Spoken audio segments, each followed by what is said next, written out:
জয়াজির সাথে তো দিদির পারিবারিক সম্বন্ধ আছে বহু বহু দশকের, তাই আজকে জয়াজি প্রথমবার এই চৌঠা মেয়ের মল প্রথমবার এলেন। তিনি অনেকদিন থেকেই আসবো করছিলেন, আর তিনি এসছেন দুদিন কলকাতার, এই জন্যই এসছেন মহতির সাথে দেখা করতে, এবং মহতির সাথে দেখা করলেন, দীর্ঘ আলোচনা করলেন। দুটো বন্ধুর মতো দেখে খুব ভালো লাগলো, তাদের মধ্যে যে ভালোবাসার সম্পর্ক, একটা রেসপেক্টের সম্পর্ক দেখেও খুব ভালো লাগলো। আর আপনারা তো জানেন পার্টিগতভাবেও তিনিও সমাজবাদী পার্টির এমপি, আর তৃণমূল কংগ্রেস এবং সমাজবাদী পার্টির দিদি অভিষেকের সাথেও তো কীরকম অখিলেশের যা সম্পর্ক, আমরা একসাথে বরাবর লড়াইটা দিয়ে থাকি। তো খুব দুটো আমি বলবো দুজন বন্ধু, দুজন সহযোদ্ধা, আজকে এটা দেখে সত্যি খুব ভালো লাগলো, শেখার মতো। তা দেখুন, আসল তৃণমূল কে এটা কারোর কাছে গিয়ে দাবি করতে হবে না। যে বেকুব, আর আমি খুব ভেবেচিন্তেই এই শব্দটা প্রয়োগ করছি, যে বেকুব ভাবে, এক মিনিট প্লিজ প্লিজ প্লিজ, যে বেকুব ভাবে যে কোথাও গিয়ে দাবি করতে হবে যে আসল তৃণমূল কি, সে কোনোদিন তৃণমূলই হতে পারে না, আর সে তৃণমূল কি তাও বুঝতে পারে না। কারণ যে আসল তৃণমূল সে জানে যে মমতা ব্যানার্জি তৃণমূল, এবং দলটা মমতা ব্যানার্জি এবং তার হাতে আঁকা প্রতীকটাই, তা সে যেখানেই যায়। তিনি আজকে ভ্যানিশ কুমারের কাছে গেছেন। ভ্যানিশ কুমার প্রথমে বাংলার ভোট ভ্যানিশ করেছে, তারপর নির্বাচনের সময় তিনি গণতন্ত্রকে ভ্যানিশ করেছেন, তারপর তিনি রাম মন্দিরের একজন ট্রাস্টি, না তিনি ওই বোর্ডেও আছেন। সেখানে আপনারা দেখেছেন ৩,৫০০ কোটি টাকা লুট হয়েছে, সেখানে সেটি ভ্যানিশ করেছে।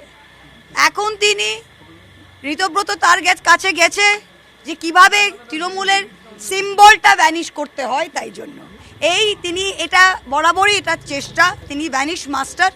তাই একজন বেকুব একজন ভ্যানিশ মাস্টারের কাছে গেছে, এর বিরুদ্ধে বাংলার মানুষ দেখবে। আমি তো আবারই বলছি যে তৃণমূল কংগ্রেসকে যে কেউ দাবি করে যে সে আসল তৃণমূল, সে তৃণমূল কংগ্রেস কে বা তৃণমূল কংগ্রেসের মর্ম সে এখনো বোঝেনি, বহু বছর লেগে যাবে। আপনারা দেখবেন, আমরা যাই করব আপনারা দেখবেন। আমি যেটা পরিষ্কার বললাম যে ওদের কমিশনে যেতে হবে, ওদের প্রথমে সব কিছু করতে হবে, কারণ ওরা আমরা তো তৃণমূল, মমতা ব্যানার্জি তো তৃণমূল, মমতা ব্যানার্জি তো দাঁড়িয়ে বলতে পারে না যে আমি মমতা ব্যানার্জি, আমি তৃণমূল। এই ইতিহাসটাকে তো মমতা ব্যানার্জি প্রকাশ্যে কাউকে বলতে হবে না, এটা তো বাংলার মানুষ, ভারতবর্ষের মানুষ, আমি বলবো পৃথিবীর মানুষ দেখে নিয়েছে।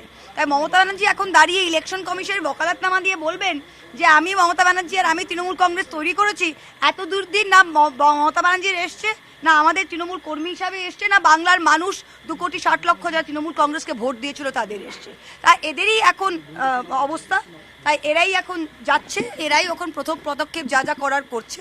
আমরা তো পরিষ্কার বলে দিয়েছি যে আমরা যারাই, আর আরেকটা জিনিস আপনারা যদি শুনলেন, আজকে তাদের একজন এমপি, গদ্দার এমপিকে জিজ্ঞেস করা হয়েছে, এমপি লবি আবার বলছে, গদ্দার লবি যেটা, গদ্দার লবি বলছে ভাই আমরা এনসিপিআই, ওরা কি আমরা জানি না, ব্যাপারটা বুঝলেন? তা এমপি জানে না, ওরা বলছে ওরা পার্টি। তা ওরা যদি পার্টি হয় তাহলে পার্টির এমপি তো তার এমপি থাকে, right or wrong, right or wrong? তা এমপিরা বলছে আমরা এনসিপিআই, আমরা ন্যাশনালিস্ট চোর পার্টি অফ ইন্ডিয়া, বা কি একটা সিটিজেন, কি নাম জানি, আবার ডেফামেশন করবে, কি নাম, চোর না সিটিজেন, আমি কিছু শুনলাম না, সিটিজেন, ঠিক আছে, সিটিজেন পার্টি অফ ইন্ডিয়া, ঠিক আছে, একটা এক। আর এরা বলছে যে না আমরা আসল তৃণমূল, আবার এমপিরা বলছে না আমরা আসল তৃণমূল, ওরা বলছে আমরা এনসিপিআই। এরা একবার প্রথমে বললো, এরা বললো যে না আমরা দিদির সাথে আছি, আমরা শুধু এলওপি করছি, এখন বলছে আমরা আসল তৃণমূল। ভাই ঠিক আছে, তোমরা প্রমাণ করো তোমরা আসল তৃণমূল, দিদিকে তো কি দাঁড়িয়ে প্রমাণ করতে হবে না, বাংলার মানুষ জানে কে আসল তৃণমূল। আর আমি আবার একই জিনিস বলছি যে মহিলা দাঁড়িয়ে তিনি নিজে সিপিএমের আমলে কংগ্রেসের রমরমা বাজার ছেড়ে কংগ্রেসের সুদিনে নিজে একা বেরিয়ে এসে, যিনি সিম্বল একে 9টা এমপি থেকে একটা এমপি থেকে আবার ফিরে গিয়ে 3বার চিফ মিনিস্টার হয়েছেন, তাকে সিম্বল নিয়ে ভাবতে হয় না, তার হাত কাজ করে তিনি আরেকটা সিম্বল আঁকতে পারেন। তাই এই জিনিসটা তো ওদের নেই, এই জিনিসটা তো ওদের নেই, সেটাই মেন। আরেকটা যেটা আমি মেন বলতে চাই যে আপনারা সবাই দেখতে পাচ্ছেন, আর আমার সত্যি খুব দুঃখ হচ্ছে যে আপনাদের, মানে সবাইকে বলবো না কিন্তু অধিকাংশই ভাই আপনার কি প্রবলেমটা কি একটু চুপ করুন না প্লিজ, খুব অসুবিধা হচ্ছে। আপনাদের অধিকাংশই সব জায়গায় যখন বিজেপির গুন্ডারা, তারা গুন্ডা অ্যাক্ট পাস করেছে, গুন্ডা অ্যাক্ট পাস করার পরের দিনই আপনারা দেখলেন কালীগঞ্জে কি ঘটলো, এবং দলীয় পতাকা হাতে জয় শ্রীরাম বলে কিভাবে তারা মব লিঞ্চিং করছে এবং পুলিশ দেখছে। এখানে তবুও আমি বলবো যে কত মিডিয়া আছে যারা বলছে বিক্ষোভের মুখে তৃণমূলের নেতা। আমি আবার বলে দিচ্ছি, কোনো পাবলিকের বিক্ষোভে আমরা পড়িনি, যারা আসল তৃণমূল কোনো পাবলিকের বিক্ষোভে পড়িনি। এটা বিজেপির নোংরামি, তাদের বদমাইশি, আর আমরা এটাতে রুখবো না। আমার প্রশ্ন একটাই, যারা 20 জন এমপি গদ্দারি করেছে, যেই 65 জন এমএলএ গদ্দারি করেছে, তাদের কেন কেউ কিছু ছুটছে না? তারা কেন সব এলাকায় ঘুরছে আরামসে? যদি কোনো সেটিং, যদি কোনো ডিল নাই হয়, তারা বলছে আমরা স্বেচ্ছায় ভালোবাসায় গেছি। এনসিপিআই এর ভালোবাসায় 20টা এমপি আজকে এনসিপিআই জয়েন করেছে, যে দলের কোনো অস্তিত্ব নেই, যেটা রেজিস্টার্ড কিন্তু আনরেকগনাইজড। আজকে সেই 20 জন এমপি এই এনসিপিআইতে গেছেন, এই 20 জন এমপি, তাদের তো কোনো বিক্ষোভের মুখ হতে হচ্ছে না। কেন কেন? যদি পাবলিক ক্ষিপ্ত হয় তাহলে পাবলিক তো তাদের ওপর ক্ষিপ্ত হবে, কারণ পাবলিক তো ভোট দিয়েছে তৃণমূলকে, তোমরা তৃণমূলের ভোটটা নিয়ে একটা অস্তিত্বহীন পার্টিতে চলে গেছো। তাই সেটিংটা বুঝতে পারছেন? সবাই বুঝতে পারছেন তো? 65টা এমএলএ তারা দাঁড়িয়েছে। চাপড়ার জেব্বের শেখ, চাপড়ার জেব্বের শেখ, যে 2021 সালে দলের বিরুদ্ধে ফুটবল চিহ্নে দাঁড়িয়েছিল, তাকে দলের পুনর্বাসন করে, তাকে কত কিছু করে পুনর্বাসন করে রুকবানুর রহমানকে পলাশীপাড়ায় সরিয়ে তাকে টিকিট দেওয়া হয়েছে চাপড়ায়।